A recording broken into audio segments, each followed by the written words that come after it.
Allow me to read, Your Honors, my affidavit. I, Police Colonel Hector U. Grijaldo, 3rd Level Officer, presently assigned a Personal Holding Administrative Unit, Camp Crame, Quezon City, after duly sworn to, under oath and in accordance with law, do hereby depose and states that I have been dedicated to public service for almost 30 years, and since I took my oath as cadet on June 1, 1995. On October 16, 2024, I was again invited as a resource person in the 9th Joint Public Hearing of Committees on Dangerous Drugs, Public Order, Safety and Human Rights, and Public Accounts of the House of Representatives scheduled on October 22, 2024 at 9:30 a.m. I, together with other invited PNP personnel, attended this joint hearing in the House of Representatives. After I answered questions related to its extrajudicial killings and the reward system, I was approached by a security personnel while I was seated in one of the witnesses during the hearing. The said person told me that I was summoned by Congressman Dan Fernandez. I went out of the room with the security personnel.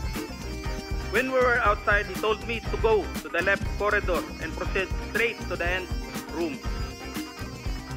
While walking, I saw other witnesses who were standing in the corridor, including my classmates, Major Fortaleza and Captain Anova, who was wearing PNP uniform, and the latter acknowledged me by saluting. When I entered the room, I saw 2 lawyers of Police Colonel Garma standing inside the room. One of the lawyers approached me and then asked me what we are going to talk about. I said I do not know. After a while, Kong Dan Fernandez entered the room and he asked me to sit beside him on his right side. And then Kong Abante entered the room, sat far end of the chair on the right. One of the lawyers of Police Karma stood near at my back. Kong Dan Fernandez put the paper he was holding on the table and told me, "Ito ang sasabihin mong statement na ito," while pointing on the paragraph on the paper.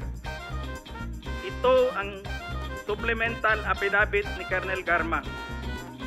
Sabihin mo, alam mo ang reward system. I-confirm mo lang. Kong Dan told me to read the said affidavit. However, I asked the copy of affidavit he was showing to me to read it. He did not give it to me.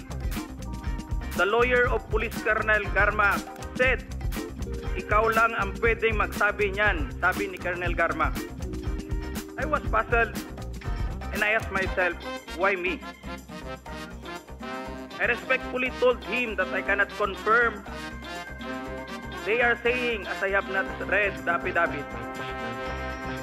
We went silent for a while, and then Kong Dan Fernandez said, while holding the affidavit, "Saan ka pwede?" "Dito, noong 1999, about DDS. Alam mo to, pulis ka na sa Davao nito." I politely told him that I was not still with the PNP because I was working with the Bureau of Jail Management and Penology in 1999 that time. After some time, Kong Abante asked me how many years do still I have with the PNP. I answered, I still have 4 years before my retirement. Then he made a remark, "Pwede ka pang maging general." I humbly responded to him, "Masaya na ako sa ranggo ko, sir. Pagkatapos nito, sir, uuwi na lang ako at magtatanim na lang ako ng kamote sa amin." The cordial conversation between us continued, and I felt that they wanted me to convince me to do what they wanted me to do. Then Kong Abante asked me where I serve as a chief of police, to which I answered, Mandaluyong City Police Station.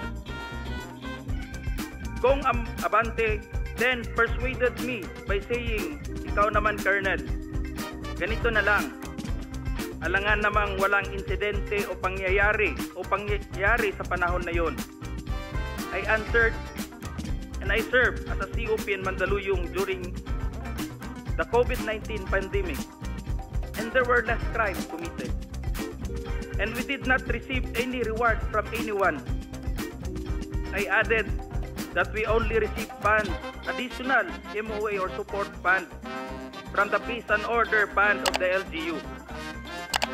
I then respectfully told Kong Dan Fernandez that anybody can debunk my statement if I confirm the testimony of Colonel Garma about the GDS in 1999, since I was not a member of PNP at the time, and I have no personal knowledge as to the reward system.